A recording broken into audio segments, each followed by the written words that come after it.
Olá para você que está nos acompanhando aqui no podcast História Presente, um projeto de extensão do Laboratório de Pesquisa e Práticas de Ensino em História, o LPPE, vinculado ao IFCH da Universidade do Estado do Rio de Janeiro, a nossa UERJ.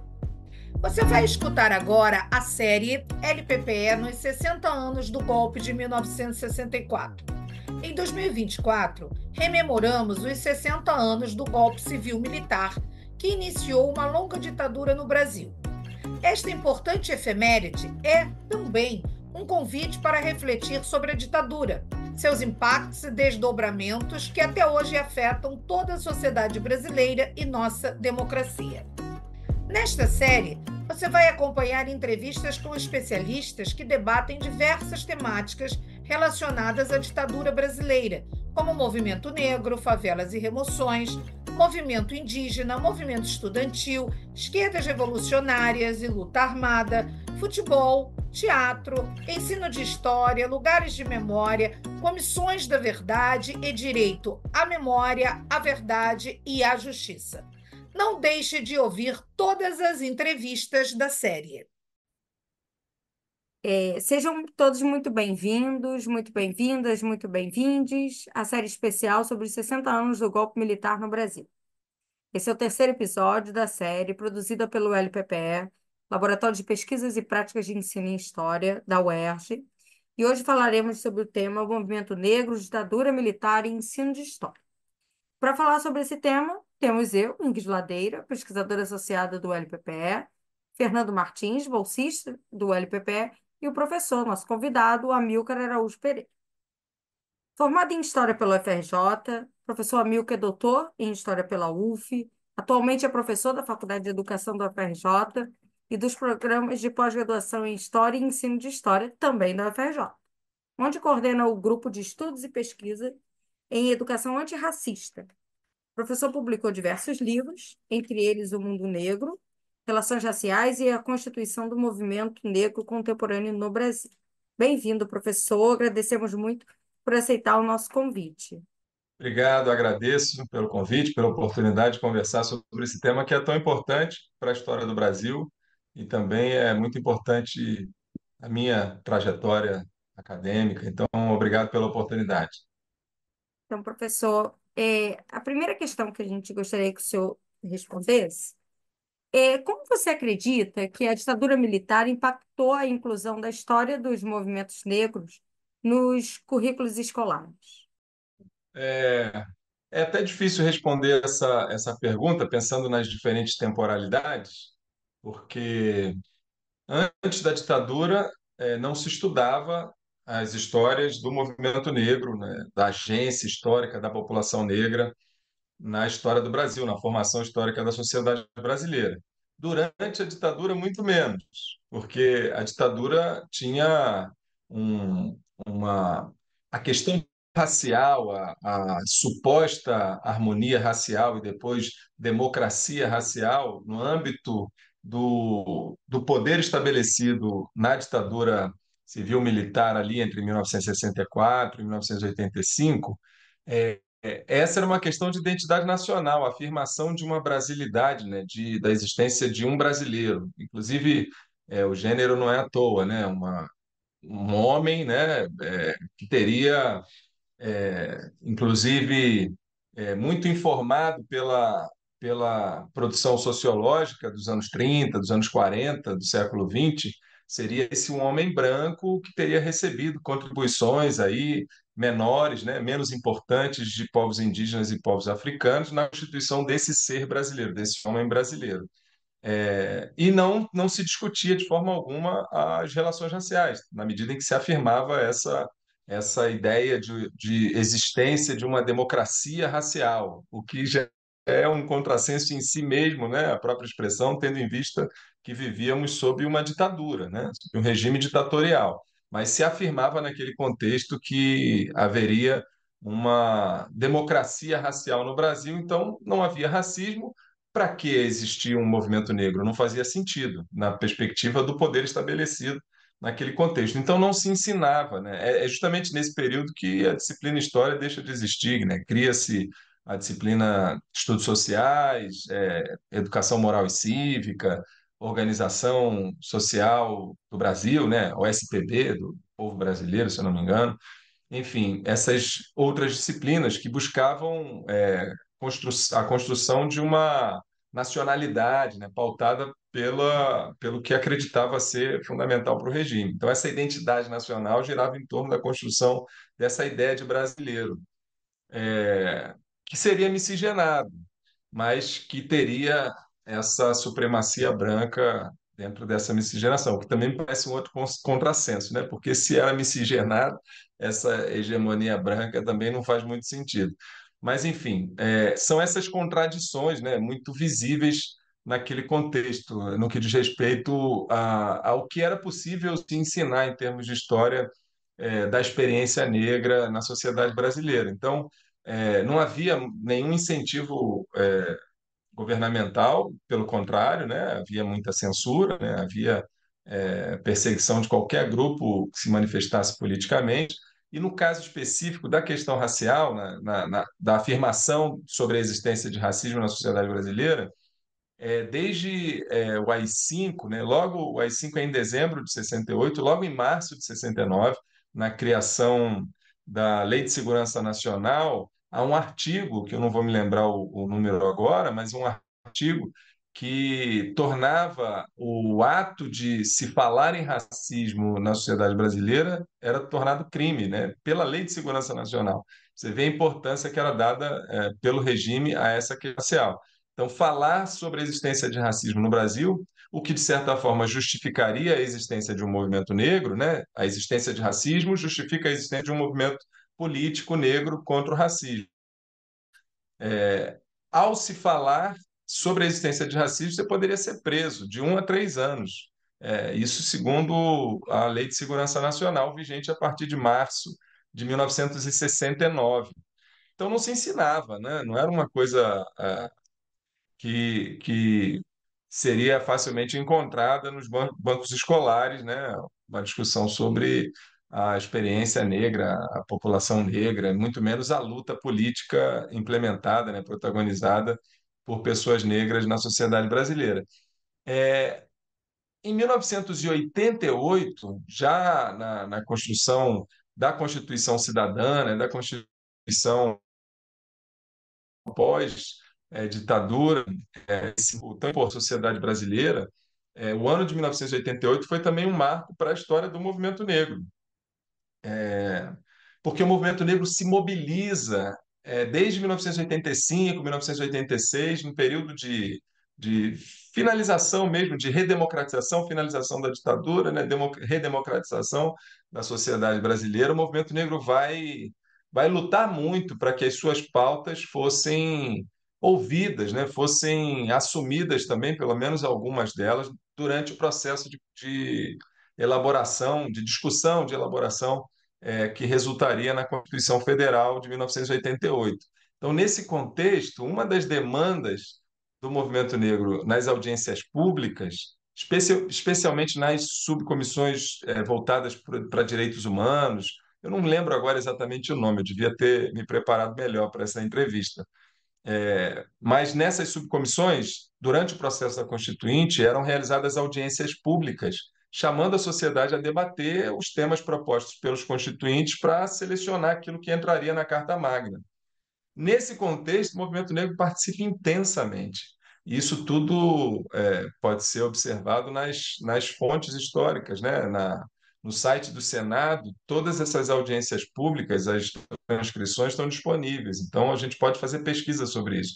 E eu digo isso com tranquilidade porque eu participei de uma banca de doutorado de uma agora doutora, professora doutora, Miriam Garrido.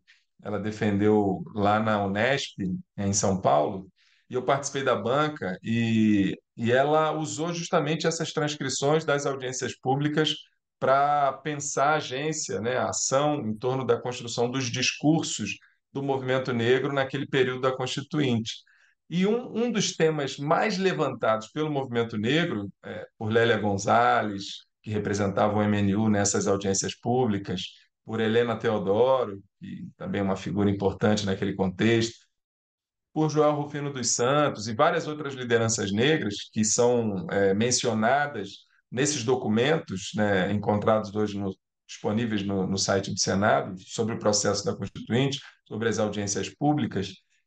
Uma das demandas mais apontadas, mais citadas pelas lideranças negras nesse processo é justamente a demanda pelo ensino da história e da cultura afro-brasileira, pelo ensino sobre a experiência negra no processo de formação da sociedade brasileira. E isso vai resultar no artigo 242 da Constituição, que determina que o ensino da história do Brasil contemplasse todas as matrizes étnicas, sociais, culturais que formam a sociedade brasileira. Então, essa é uma conquista muito objetiva do movimento negro, que vai tornar possível, anos depois, a criação da Lei 10.639, que é sancionada pelo presidente da República em janeiro de 2003, já o presidente Lula. Então, é, nesse período entre 1988 e 2003,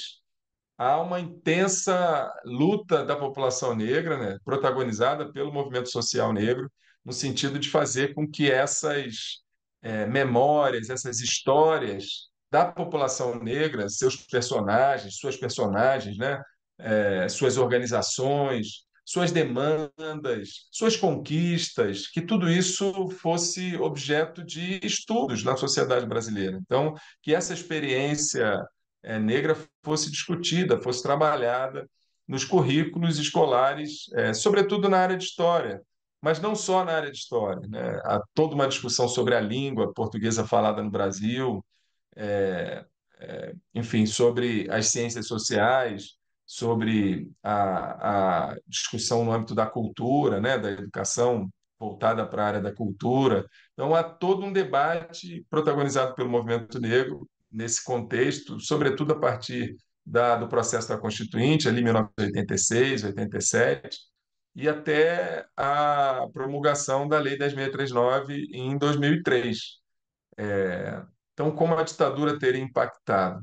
Num primeiro momento, assim, antes da ditadura já não se discutia essa, não era algo frequente. Eu estou lembrando agora aqui, pensando com você, Ingrid, que havia uma liderança do movimento negro nos anos 20, anos 30, em São Paulo, que é muito conhecida. E a gente sabe o que ele dizia porque foi publicado um livro com as suas memórias, né, com entrevistas feitas com ele. O personagem nessa liderança negra do início do século XX chamava José Correia Leite. José Correia Leite, um grande personagem, fundador do Clarim da Alvorada, um dos jornais mais importantes da imprensa negra na primeira metade do século XX no Brasil. Era publicado em São Paulo. Quem gravou as entrevistas e publicou o livro foi o Cuti, Luiz Silva, o apelido dele é Cuti, é um grande poeta negro, quilomboje, lá de São Paulo, Cadernos Negros, né? Uma figura muito importante do movimento negro no âmbito da cultura, especialmente da literatura, lá em São Paulo e no Brasil. O Cuti fez as entrevistas e publicou esse livro, que se chama E Disse o Velho Militante José Correia Leite. Vale muito a pena conhecer. Quem tiver interesse em conhecer a história do movimento negro, sobretudo na primeira metade do século XX, esse livro é fundamental. E o José Correia Leite diz nesse livro que lá nos anos 20, anos 30, as pessoas falavam para ele, sobretudo pessoas brancas, falavam para ele: Ô seu Leite, para de falar esse negócio de negro, não vai ter mais negro no Brasil daqui a pouco. Vai acabar esse negócio de negro no Brasil. Essas pessoas refletiam a intensa política pública produzida na sociedade brasileira, desde o final do Império, mas sobretudo na República, uma política racial que buscava o embranquecimento da sociedade brasileira. Então, há muitas fontes históricas que demonstram como, sobretudo na República, a criação de uma política racial em busca do embranquecimento sociedade brasileira. No primeiro momento, um embranquecimento fenotípico, né? Inclusive biológico, a partir é, da, da, da vinda de imigrantes europeus, sobretudo italianos. Então, muitos com subsídios vindos do Estado, né, providos, né, pelo Estado Nacional Brasileiro, também por estados da Federação.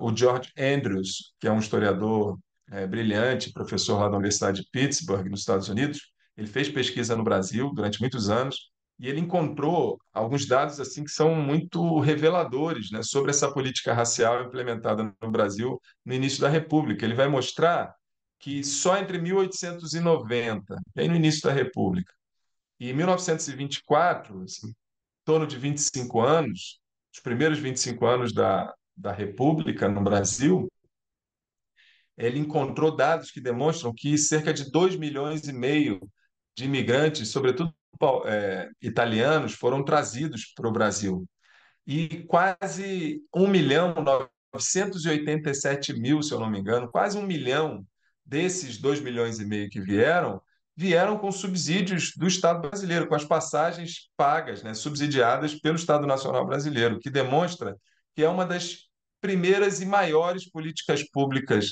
na República, no início da República, é justamente essa política racial que buscava o embranquecimento da sociedade brasileira. Então, essa informação me parece muito importante para a gente entender por que antes da ditadura militar, antes dos anos 60, não se estudava, eu posso afirmar que não se estudava muito sobre essa experiência negra no Brasil, sobretudo a experiência de luta política, né, que é representada através da história do movimento negro. Mas não era só o embranquecimento físico, fenotípico, biológico, né, que se buscava por essa política racial implementada no Brasil no início da República. Buscava-se também o embranquecimento cultural. Essa era uma expressão usada na época, o embranquecimento cultural. Então, são muitos os investimentos feitos nesse sentido. Há um livro também seminal para essa discussão, que é o livro do Jerry Dávila, um historiador também muito respeitado lá nos Estados Unidos, também fez pesquisa no Brasil, brasilianista, né? O Jerry Dávila, ele vai publicar o seu livro em inglês e também em português. O livro chama Diploma de Brancura. E ele vai analisar a documentação produzida pelas lideranças na área da educação no início da República, na Primeira República.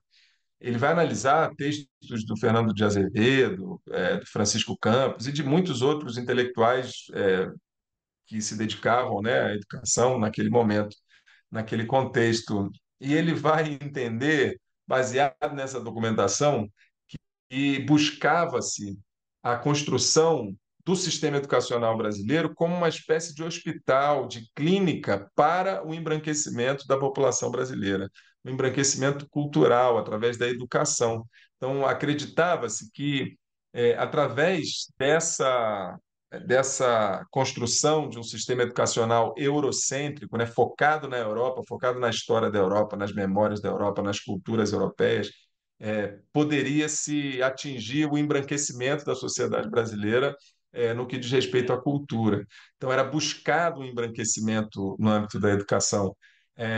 E com essa perspectiva não só eugênica, mas também formada ali pela área da saúde, de que esse embranquecimento cultural poderia melhorar a sociedade brasileira, né?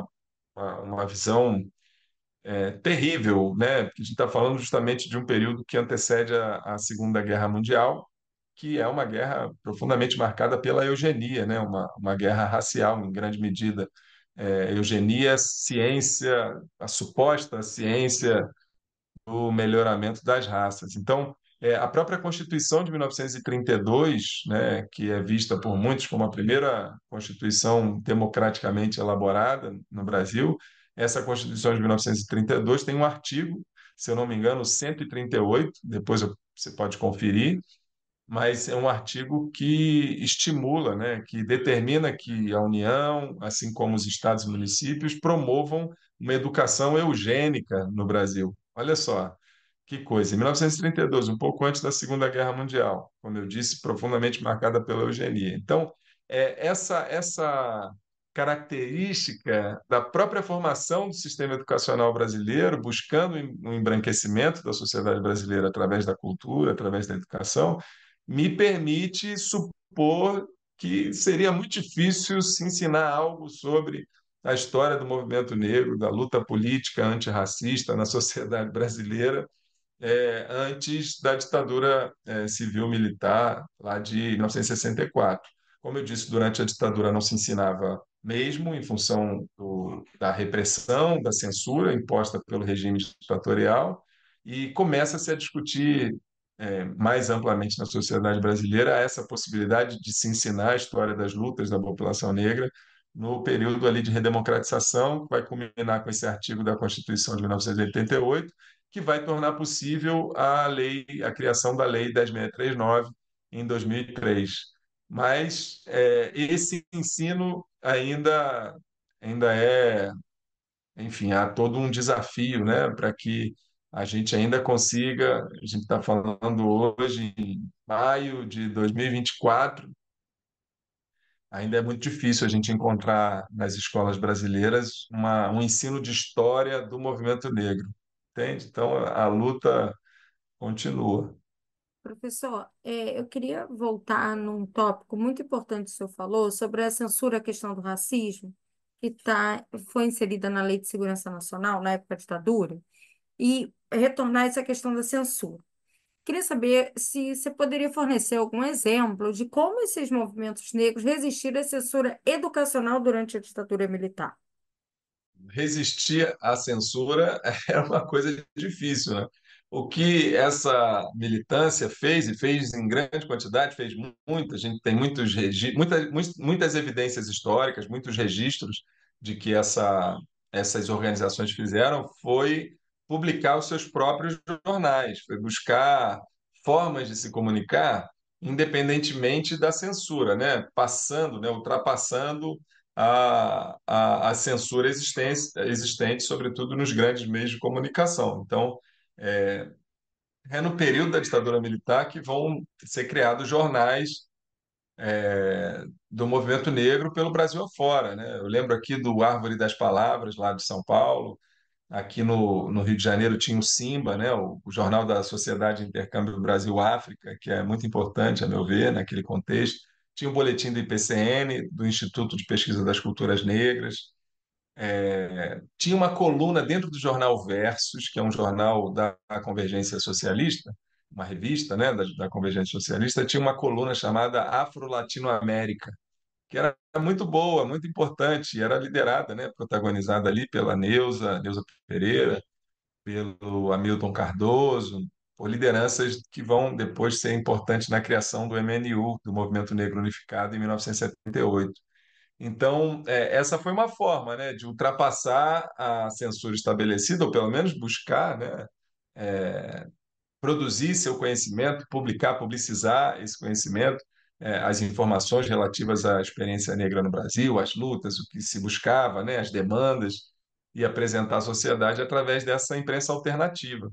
Mas quando a repressão chegava, né, enfim, não tinha como manter a publicação. Então, a Simba, por exemplo, tem poucos números, foram poucas edições do jornal, o Boletim do IPCN é a mesma coisa. É, o Árvore das Palavras era impresso no Centro Acadêmico da PUC de São Paulo. Os caras faziam tudo absolutamente artesanal, né, no sentido mais precário do termo artesanal, né, para conseguir divulgar, né, suas informações, seus conhecimentos. Mas para chegar nas escolas era outra história, né? Porque as instituições eram muito vigiadas. Então, essa imprensa alternativa fazia as coisas circularem pelas margens, né? Diante das possibilidades ali e contingências, né, daquele período. Mas para chegar nas escolas era outra história, que aí passava por toda uma vigilância que não se manifestava só no Serviço Nacional de Informações, não era só no SNI ou nas agências de espionagem. As próprias pessoas, né, muito impactadas pela ditadura, também faziam denúncias. Então, estudantes, pais de alunos, professores, há muitos casos de perseguição de professores. A universidade é um grande exemplo, né? Eu estava falando agora com uma colega sobre um auditório, fiquei tentando lembrar o nome do auditório lá no campus da Praia Vermelha. Aí lembrei, o nome do auditório é Manuel Maurício de Albuquerque. E quem era o professor Manuel Maurício? Era um professor que foi perseguido, professor da história lá da UFRJ, foi exonerado, foi perseguido, foi preso. Tem uma história muito triste, assim, de violência, né, de perseguição a professores e professoras que se manifestavam contra, né, a ditadura. Então, e como eu disse antes, era proibido por lei, a partir de 69, se falar em racismo. Falar em racismo era considerado um ato de incitação ao racismo, porque no Brasil, segundo a ditadura, não existiria racismo. O Brasil seria uma democracia racial. Eu acho essas contradições muito interessantes para a gente pensar na própria formação da sociedade brasileira. Mas então é isso, é difícil. Eu acho que o caminho mais utilizado pela militância era mesmo na rua, né? Divulgando jornal, fazendo seus eventos na medida do possível, né? Quando conseguiam fazer. Só para você ter uma noção, eu estou lembrando aqui de entrevistas que eu fiz com lideranças do movimento negro, né, para minha tese de doutorado, que depois virou livro, que você mencionou no início, O Mundo Negro, né, a Constituição do Movimento Negro Contemporâneo no Brasil. Eu entrevistei várias lideranças do movimento negro que me contavam como se faziam as reuniões. Então, muitas reuniões eram feitas em lugares insuspeitos, né? Como, por exemplo, o ICBA, o Instituto Cultural Brasil-Alemanha, que tinha sede aqui no Rio de Janeiro, né? Chamado de Goethe, Instituto Goethe, e eles conseguiam alguma interlocução dentro, e como era uma coisa, né, um instituto alemão, tinha inclusive a, a, a informações de que haveria uma certa imunidade diplomática e tal. Então, reuniões do movimento negro eram feitas dentro desses institutos. Em 4 de novembro de 1978, a Assembleia do Movimento Negro Unificado, que vai criar essa expressão, que hoje, inclusive, é feriado nacional, vai ser esse ano o primeiro feriado nacional, né, o Dia Nacional da Consciência Negra. Essa expressão foi criada no dia 4 de novembro de 1978, numa Assembleia do Movimento Negro Unificado. A proposta era anterior, vem desde 1971, com o Grupo Palmares, lá no Rio Grande do Sul, Oliveira Silveira, né, saudoso Oliveira Silveira, e várias outras lideranças importantes, inclusive a Helena Machado, que faleceu esse ano. Enfim, lideranças lá do Sul, do Grupo Palmares, vão criar essa ideia de que a gente deveria celebrar o 20 de novembro, né, a data fazendo menção à liderança de Zumbi na luta contra o colonialismo português, na luta por liberdade, como inspiração para o movimento negro e para a própria população negra brasileira. Então, buscava se romper com o 13 de maio como data de celebração. O 13 de maio se torna uma data de denúncia da existência do racismo e o 20 de novembro seria a data de celebração. Isso vai ser assumido anos depois pelo MNU, em 1978, e no dia 4 de novembro vai ser criada essa expressão nessa Assembleia Nacional do MNU, Dia Nacional da Consciência Negra. Onde foi feita essa Assembleia? No Instituto Cultural Brasil-Alemanha, lá em Salvador, da Bahia, lá na rua 7 de setembro. Foi feito lá, porque o diretor do ICBAN tinha ele tinha muita sensibilidade à questão racial, ele era casado com uma mulher negra brasileira e havia algumas lideranças do movimento negro que tinham contato, né, que tinham interlocução lá com o pessoal. E assim como era feito aqui no Rio de Janeiro, muitas reuniões do movimento negro eram feitas lá dentro. E como eles não tinham autorização da Polícia Federal para fazer essa Assembleia Nacional, eles pediram asilo, né, pediram ajuda do pessoal lá da Alemanha, do Instituto Cultural Brasil-Alemanha, e foi lá realizada essa assembleia. Então era assim, né? Eles iam na luta buscando as brechas, as possibilidades para se organizar, para trazer suas memórias, suas histórias, discuti-las, né? E publicá-las, publicizá-las na medida do possível, sobretudo através dos jornais que eram criadas no âmbito ali desse movimento social que se organizava com todas as dificuldades, com todas as precariedades naquele período de ditadura. Então, professor, eu queria que o senhor falasse um pouco sobre como todo esse contexto da ditadura principalmente, óbvio, a censura e a repressão, afetou a trajetória do próprio movimento negro organizado durante a República. Quais foram os impactos da ditadura nesse movimento nos anos 70, 80 e com o fim da ditadura militar? Os impactos eram a própria possibilidade de existência, né? Na medida em que era crime, era considerado um crime de incitação ao racismo, se falar em racismo, e essa era a grande bandeira, assim, a grande estratégia do movimento negro durante o período da ditadura era a denúncia do que se afirmava como democracia racial. Eles diziam que era um mito. Então, eles denunciavam a ideia de democracia racial como um mito na sociedade brasileira e não como uma realidade. Toda a documentação do MNU, e eu analisei praticamente todos os documentos ali do início, né, do Movimento Negro Unificado, em quase todos os documentos há uma expressão, uma demanda muito objetiva. Era assim: por uma autêntica democracia racial, ou por uma verdadeira democracia racial. Quer dizer, com essa formulação, o que eles estavam fazendo era denunciar o fato de que não havia democracia racial no Brasil, que a ditadura mentia. O que havia era discriminação, era racismo na própria formação da sociedade que impactava nas relações estabelecidas naquele contexto. Inclusive, o próprio MNU surge a partir de casos muito objetivos de racismo, né? O MNU é criado em 78, em julho de 78, em função de dois episódios muito marcantes, né, de racismo. Um foi o assassinato de um jovem, o Robson, que foi assassinado cruelmente, né, a partir da tortura que ele sofreu numa delegacia de Guaianazes, supostamente por ter furtado frutas numa feira, mas era um jovem negro, enfim, uma história terrível. Ele foi torturado e depois morreu. E ele era primo de uma das lideranças, que depois vai se tornar uma das lideranças do MNU, Rafael Pinto, lá de São Paulo.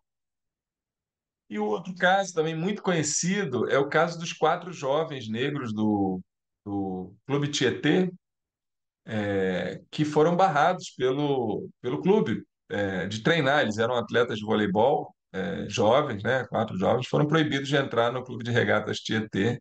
Isso apareceu nos jornais, tem matéria na Folha de São Paulo, e o que chamou a atenção da sociedade, parte da sociedade naquele contexto, foram algumas explicações dadas, né, pelos próprios donos, pelas pessoas responsáveis lá do Clube de Regatas Tietê.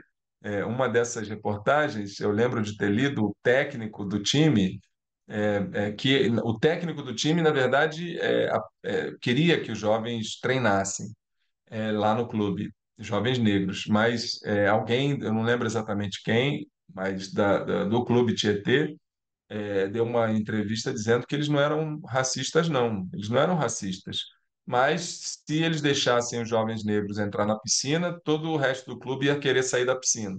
Por isso que eles não estavam deixando. Quer dizer, evidentemente, sendo racistas, né, proibiram a entrada desses jovens. Isso repercutiu muito naquele contexto, inclusive em função dessa suposta democracia racial que era afirmada recorrentemente pelo regime, e pelos meios de comunicação. Era uma questão de identidade nacional, essa ideia de democracia racial. O Brasil se afirmava internacionalmente, em todos os fóruns internacionais, como uma democracia racial em meio à ditadura. Isso é interessante que se diga, né? Então, isso era uma questão de identidade nacional. Então, o movimento negro se organizava e uma das principais estratégias de luta naquele contexto era denunciar a existência de racismo, era afirmar que não existia essa democracia racial, que isso era um mito e que havia que se construir uma verdadeira democracia racial, uma autêntica democracia racial. E isso era proibido, os caras não podiam fazer isso. Então, a própria existência do movimento negro, na medida em que as pessoas que afirmassem a existência de racismo, existência de um movimento negro, porque sem racismo, para que movimento negro?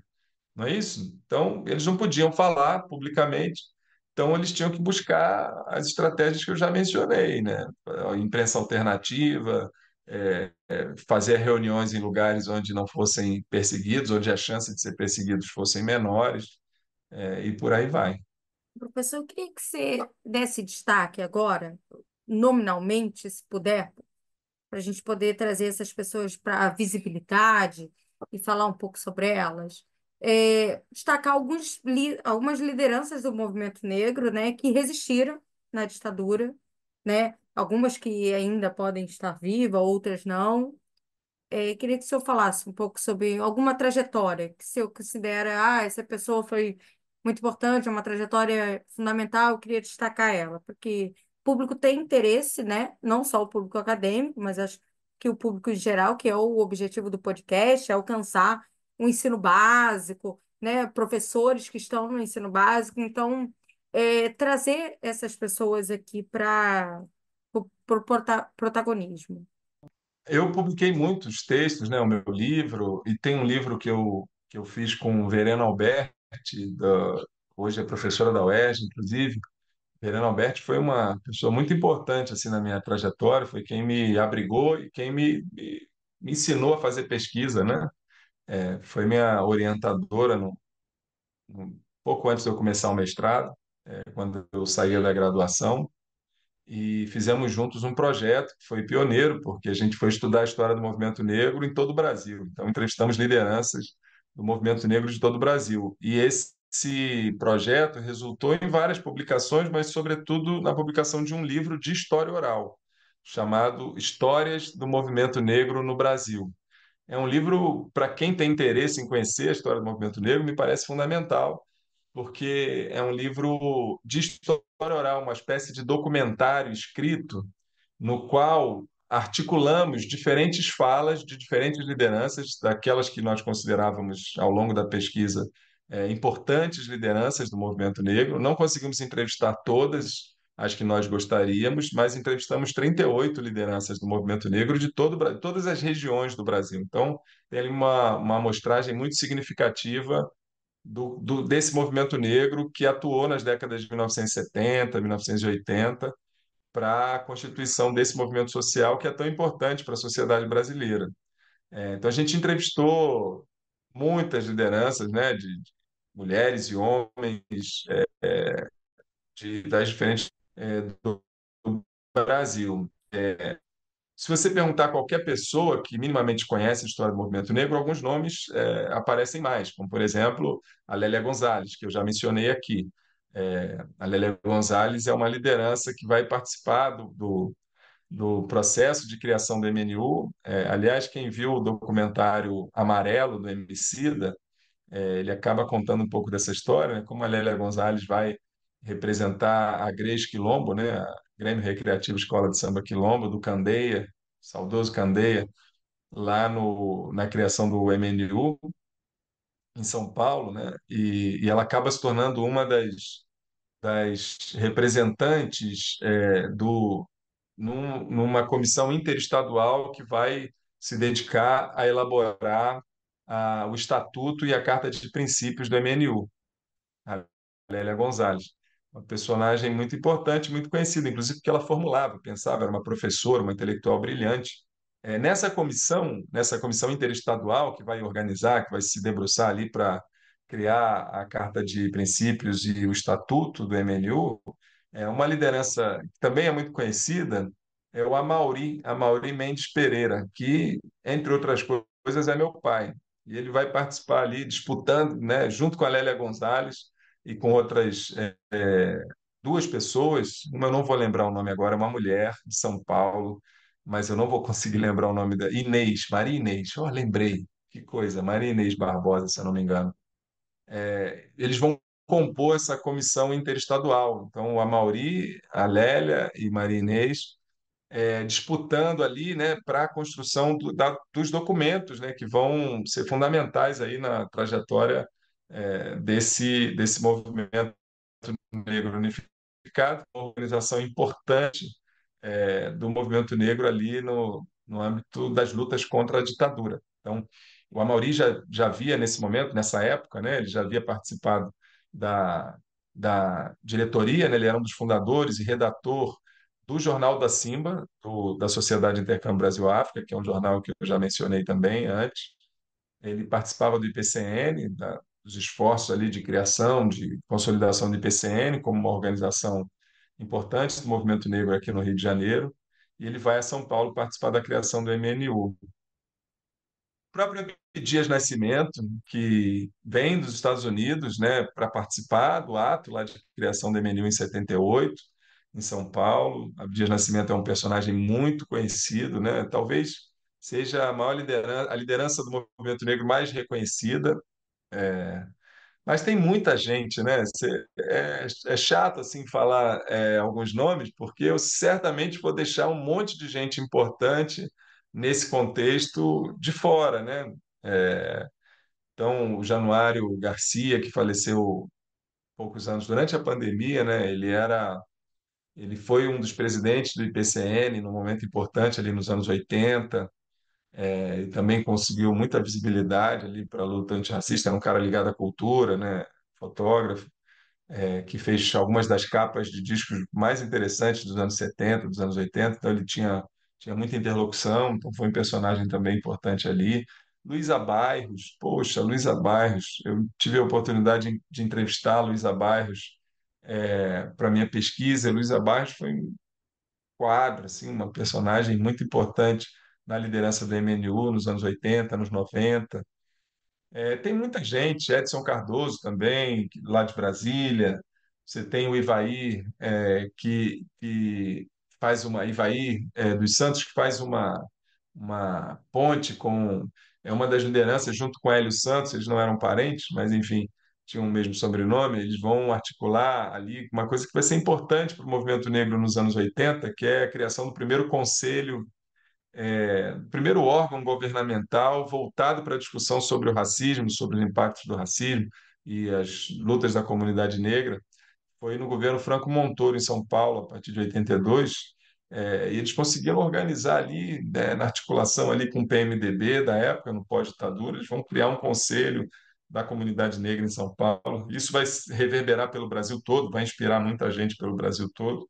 Então, são muitas mulheres e homens que se dedicaram à luta antirracista e que produziram possibilidades para que esse podcast, para que essa discussão esteja sendo realizada hoje no Brasil, né? Muita gente boa trabalhou e lutou muito para que essas memórias, essa história de resistência, de resistência da população negra pudesse ser contada hoje. Professor, eu vou fazer uma última pergunta antes de passar para o bloco mais sobre o ensino de história mesmo. Eu queria te perguntar quais foram os principais marcos e conquistas, você já falou um pouco, do movimento negro brasileiro ao longo da história. Se tem algum que você acha que é um divisor de águas nessa história, que é um divisor de águas nessa militância. Queria que você comentasse um pouco sobre isso antes da gente passar para o bloco mais sobre o currículo de história em si. Olha, depende da perspectiva que a gente adota sobre o que é movimento negro, né? Pensando nas diferentes temporalidades, eu gosto muito da definição de movimento negro feita pelo Joel Rufino dos Santos, que é outra liderança, né? Outro intelectual importante do movimento negro.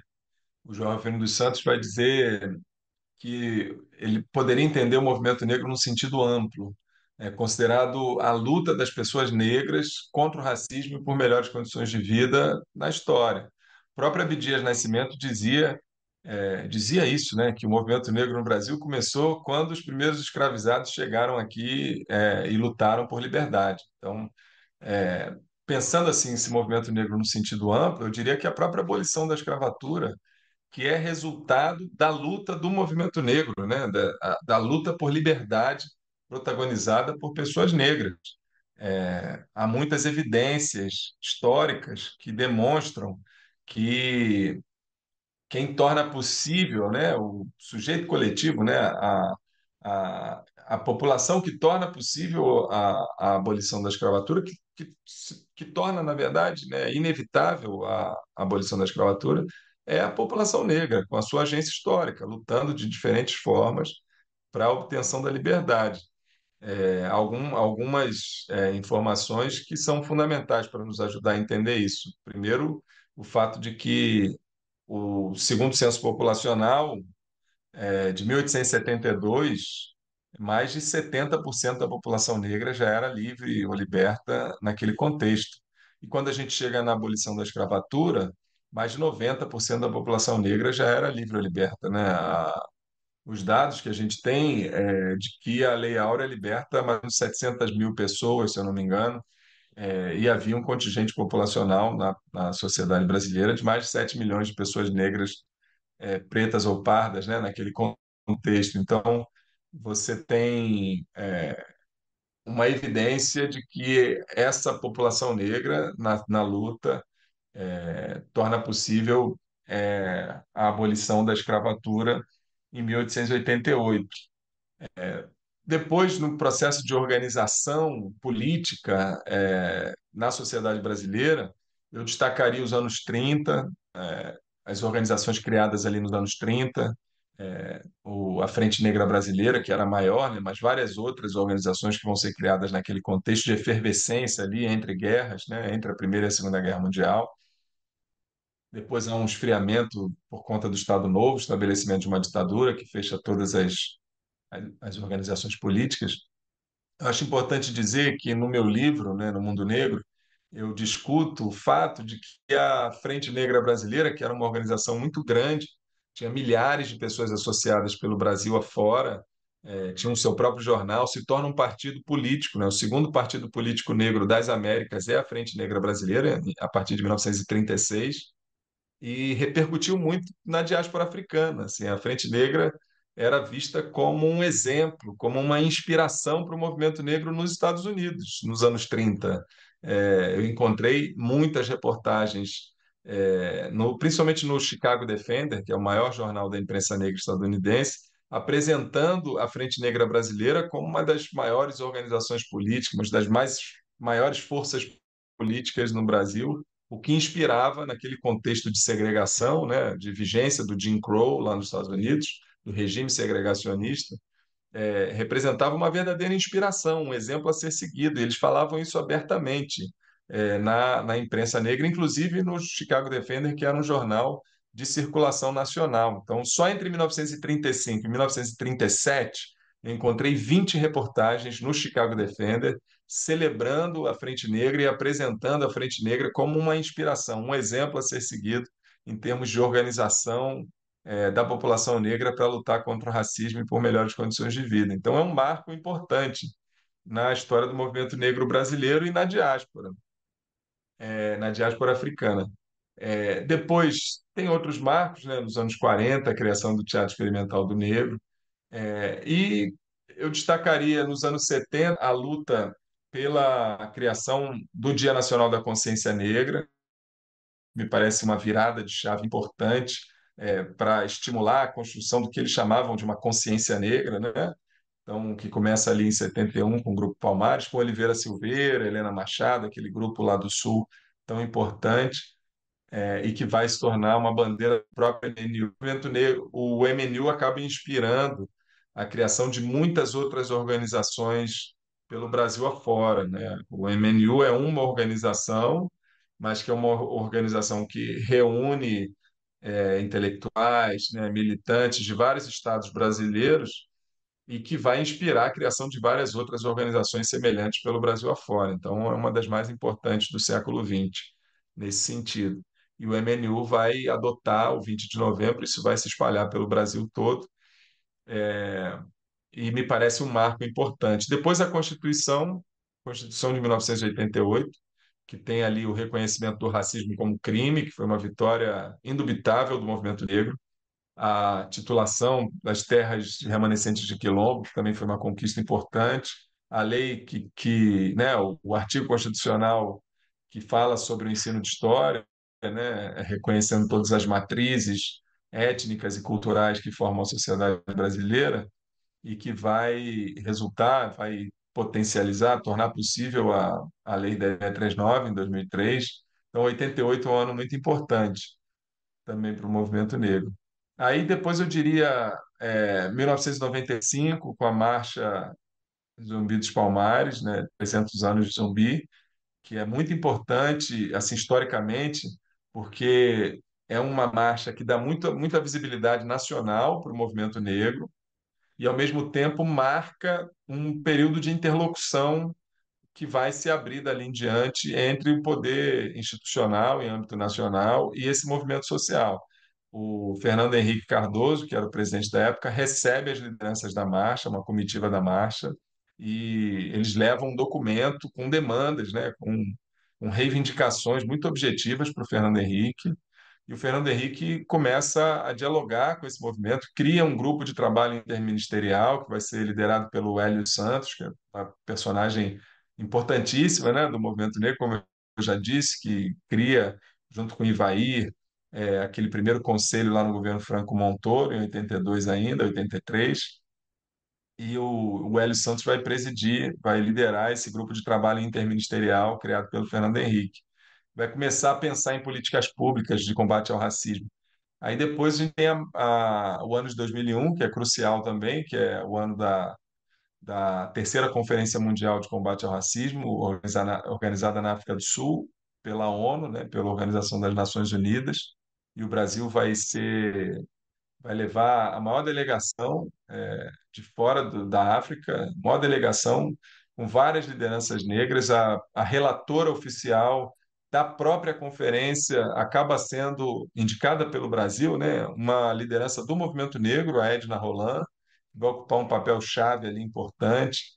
E a própria política de cotas para negros nas universidades, que é vista pelo movimento negro atualmente como a conquista mais importante da luta antirracista no Brasil, tendo em vista as mudanças que essa política de cotas tem gerado na sociedade brasileira. E essa política de cotas nasce ali das discussões de Durban, né, da terceira Conferência Mundial lá na África do Sul. E essa frase, né, cotas para negros nas universidades públicas acaba fazendo parte do relatório da delegação oficial brasileira, inserida por um outro militante negro, né, importante do movimento negro de São Paulo, o Edio Silva Júnior, que era o relator, né, um advogado constitucionalista que participa dessa delegação e acaba colocando essa frase, que depois vai acabar se tornando lei no Rio de Janeiro, né, em 2002, e começa a valer em 2003, assim como também na UNEB. Então, são as primeiras universidades estaduais que vão adotar políticas de cotas raciais no ingresso de estudantes. Isso vai mexer muito com o movimento negro, vai se tornar uma bandeira de luta importante e um momento de discussão muito importante assim para o movimento negro na história do Brasil, desde 2001. São vários os marcos, né? Falo muito, eu gosto muito de estudar esse tema, estudo há muitos anos. Se você faz perguntas boas, eu vou respondendo e acabo falando muito. Acho que falei demais já. Não, tá ótimo. Agora, eu acho que essas últimas, as três últimas perguntas, eu vou focar mais na questão do ensino mesmo, de história. Então, a primeira questão é, só para te contextualizar, o laboratório ele tem uma pegada de ensino de história, ele produz material didático, ele tem uma interlocução entre a universidade e o ensino básico, as escolas públicas, mais especificamente. Então, é muito do nosso interesse que você comente um pouco quais são os maiores desafios para implementar um currículo de história que seja verdadeiramente inclusivo das contribuições dos movimentos negros. E eu digo mais, que seja verdadeiramente antirracista. Então, essa é a primeira questão. O primeiro desafio, assim, a primeira barreira a ser superada é a própria existência do racismo como um elemento estruturante das relações estabelecidas em sociedade, né? O racismo está aí informando perspectivas, leituras de mundo de pessoas pelo Brasil afora, por mais que hoje se lute muito e se tenha uma visibilidade grande para essa luta antirracista na sociedade brasileira. O racismo está aí, os casos são muitos, né? A gente, enfim, todo dia tem uma notícia, o que, a meu ver, já é uma conquista, né? O fato da existência de racismo ser noticiada, porque antes não era. Até alguns anos atrás simplesmente não se falava, né? O Brasil meio que assumia essa perspectiva, os grandes meios de comunicação, sobretudo, né? Essa perspectiva da democracia era hegemônica, né? Autoritária.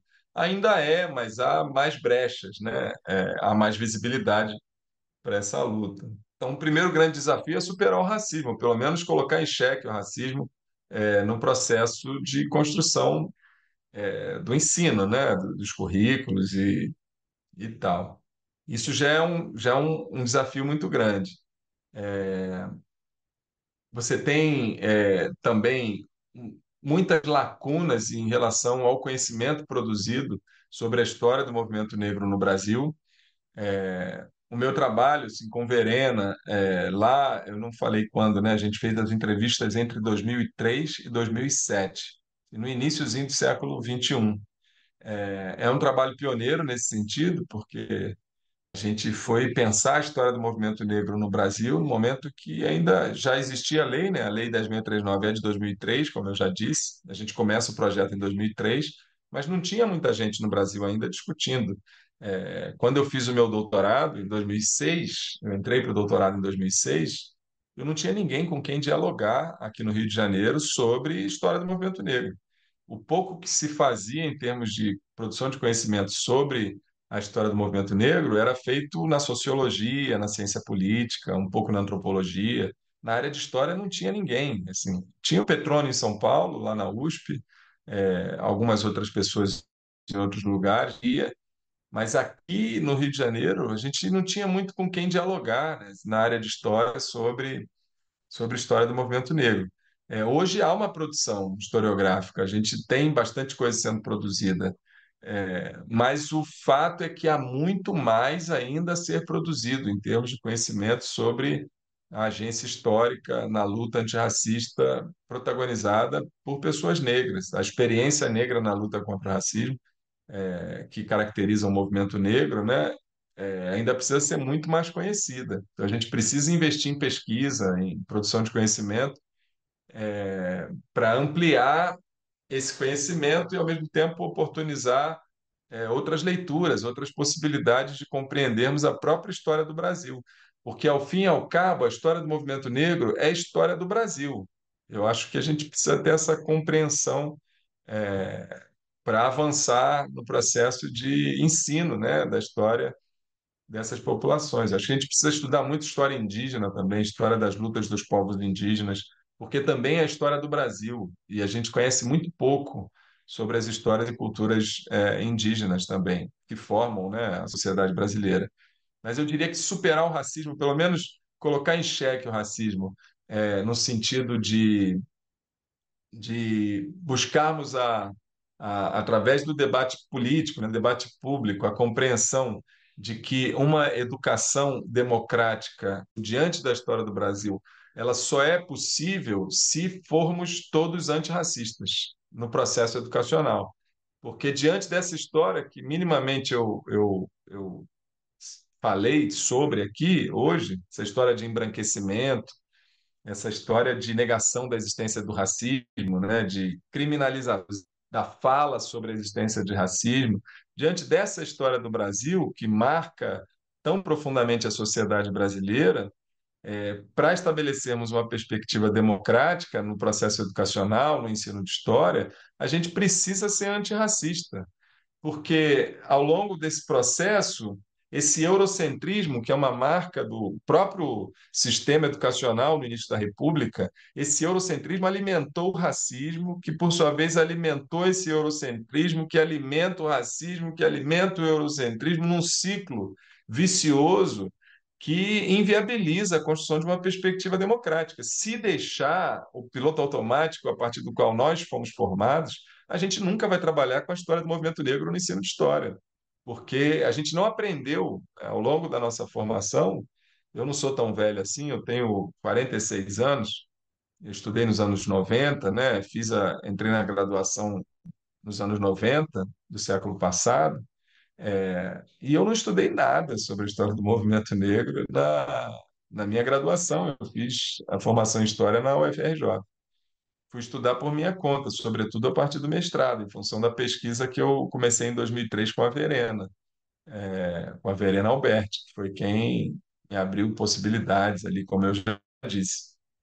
Então, a gente conhece muito pouco ainda, há muito que ser produzido, e hoje a gente tem a Lei 10.639, né, que foi regulamentada, né, a partir de 2003, com a sanção do presidente da República, nos obriga a discutir a história e cultura afro-brasileira, e, nesse sentido, as lutas do movimento negro, né, a história do movimento social contra o racismo no Brasil é uma parte fundamental dessa história e cultura afro-brasileira. Então, teoricamente, a gente tem que trazer esses debates para as escolas.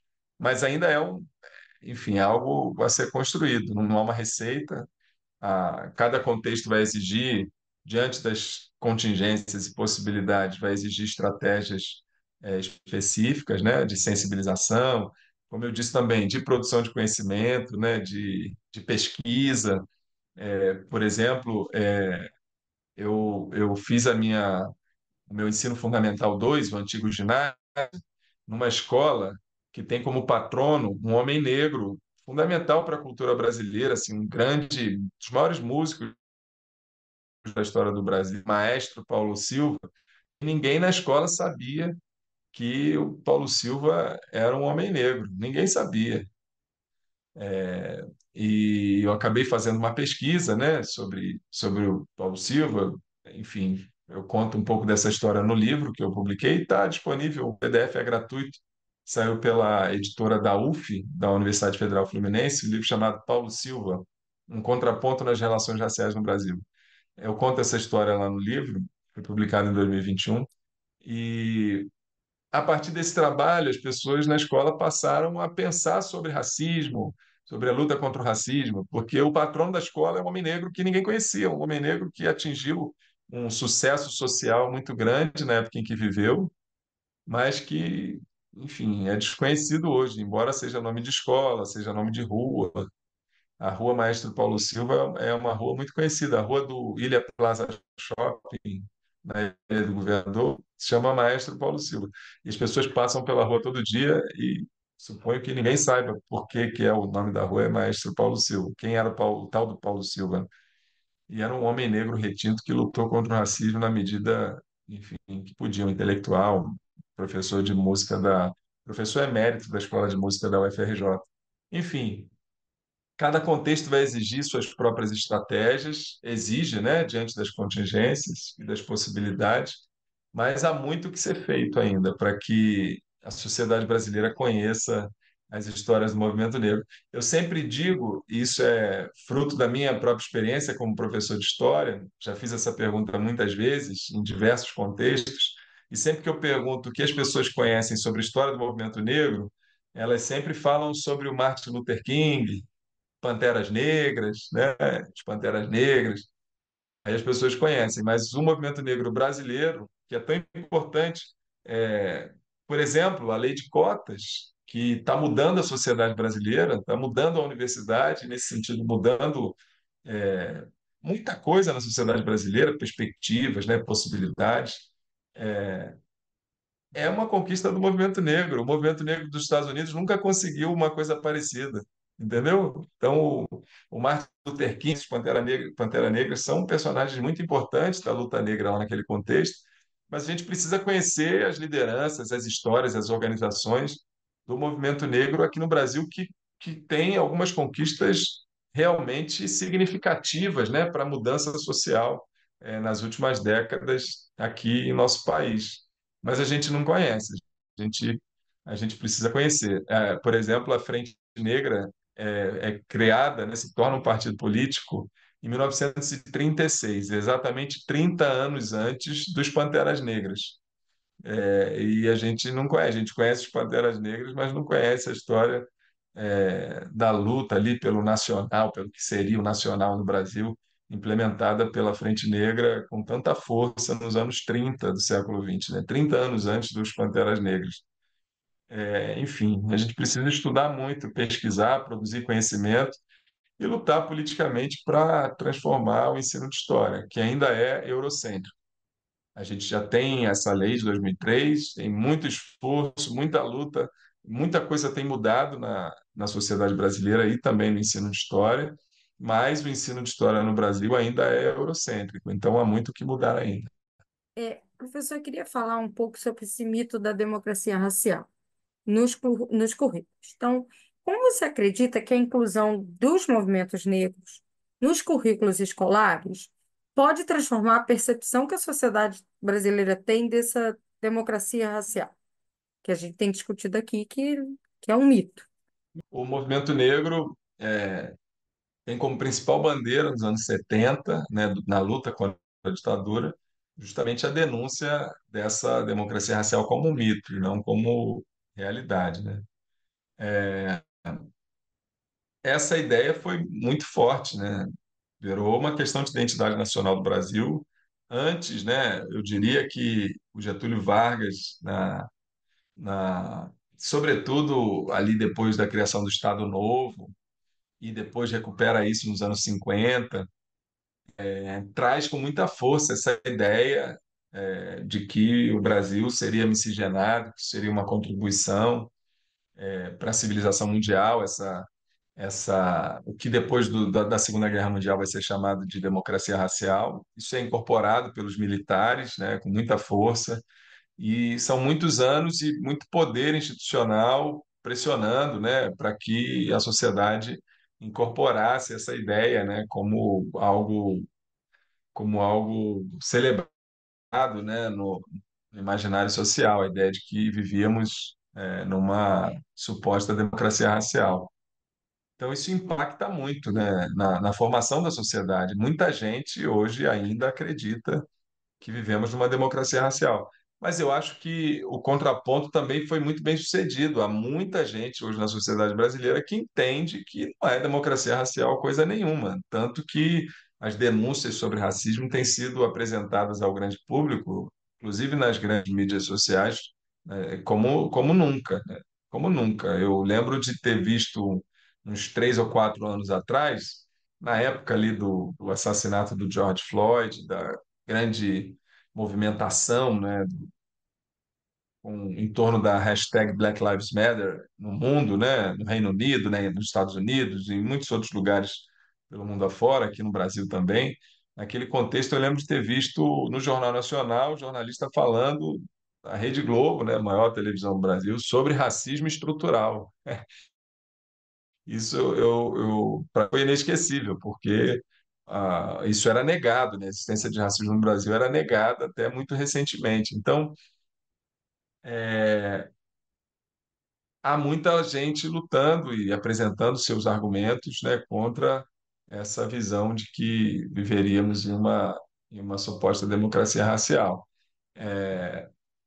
Quando a própria ideia, como eu disse, né, da existência de um movimento negro, só é possível se não há democracia racial. Porque se houvesse, de fato, uma democracia racial, a gente não teria movimento negro, não faria sentido, né? O movimento negro é um movimento social que se articula em torno da luta contra o racismo.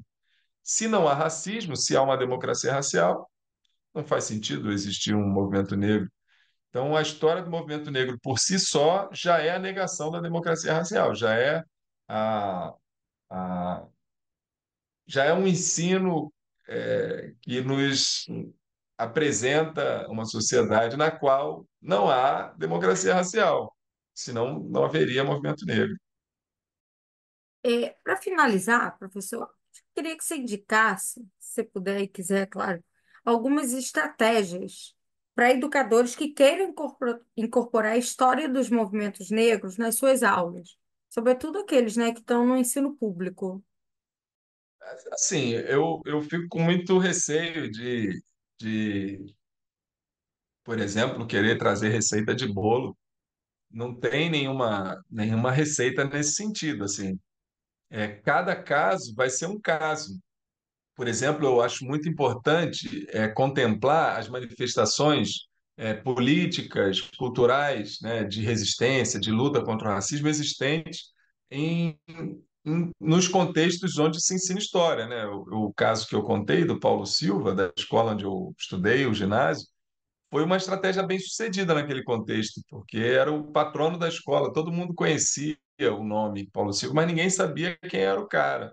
Então, conhecer aquela história foi importante para inspiração mesmo, sobretudo das crianças negras, dos adolescentes negros, mas também da comunidade como um todo, né? Que, ao conhecer a história desse personagem, colocou em xeque o racismo e muita gente passou a desenvolver uma outra perspectiva, né, sobre as relações raciais na sociedade brasileira.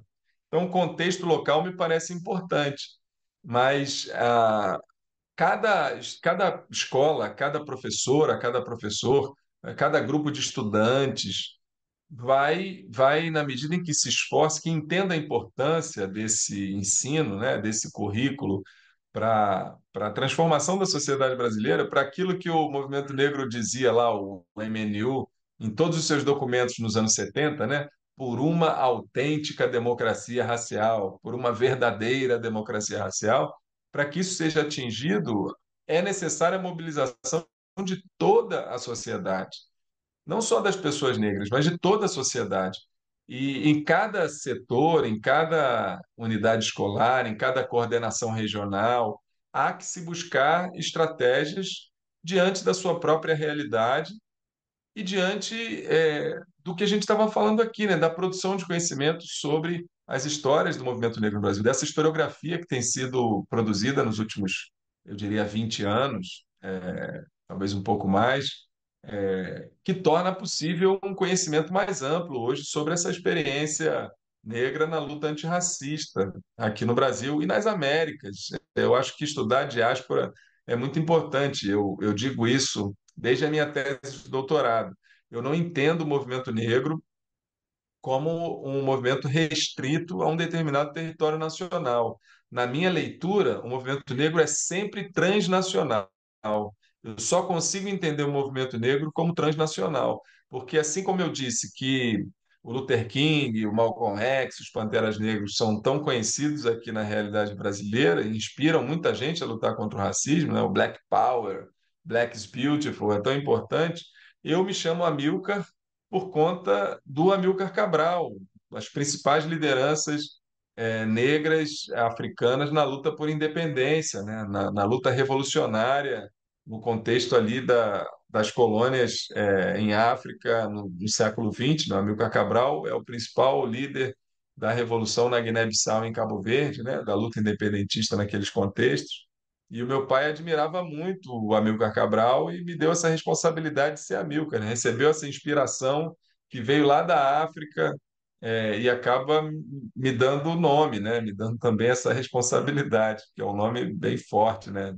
Das maiores lideranças do século XX, o Amilcar Cabral. Então, o que eu quero dizer é que esse movimento negro ele é sempre alimentado pela produção de estratégias e possibilidades na luta antirracista que é realizada na diáspora africana e no próprio continente africano ao longo do tempo, nos diferentes espaços. Então, essas informações circulam e alimentam essa luta antirracista pelo mundo afora. Então, eu só consigo entender o movimento negro a partir dessa perspectiva transnacional. Sendo assim, o movimento negro brasileiro também produziu conhecimento, estratégias, possibilidades que influenciou a luta antirracista em outros contextos nacionais ao longo do tempo, né? O caso da Frente Negra, para mim, é emblemático, visto como referência lá nos Estados Unidos, em Porto Rico e em contextos africanos também, como uma organização importante na luta política, né? Os caras se transformaram num partido político e tal, com todos os problemas que a Frente Negra tinha, e eram muitos, era uma organização ultranacionalista, naquele contexto que antecede a Segunda Guerra Mundial, enfim. Mas é uma organização política na luta contra o racismo que vai contribuir de diferentes formas, né, em diferentes contextos aí para a luta antirracista.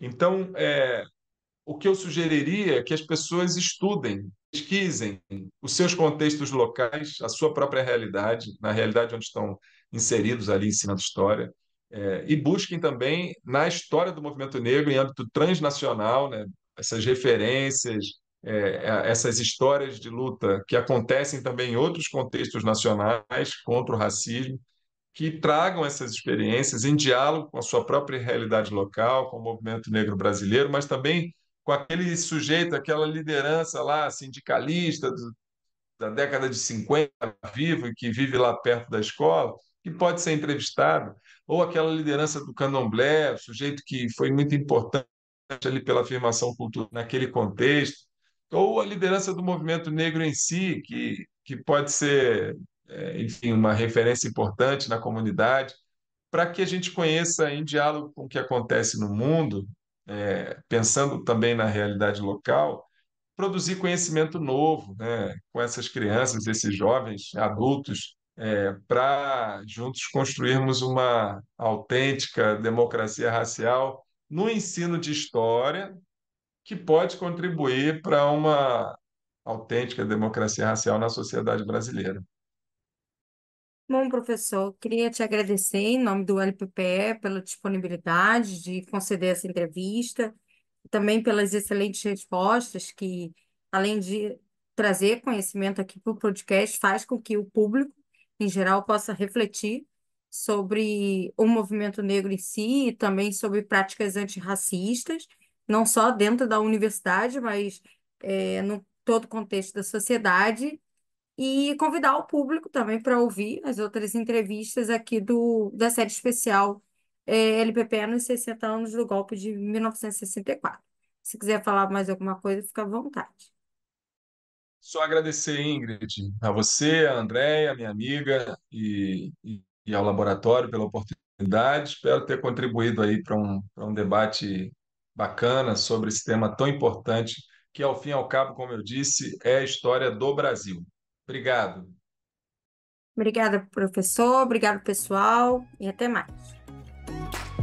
A série especial LPPE nos 60 anos do golpe de 1964 é uma produção do podcast História Presente, do Laboratório de Pesquisa e Práticas de Ensino em História, o LPPE.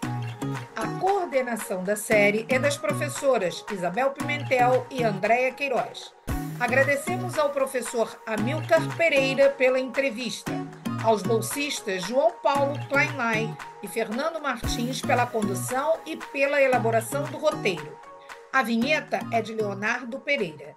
Fiquem atentos, atentas e atentes aos próximos episódios.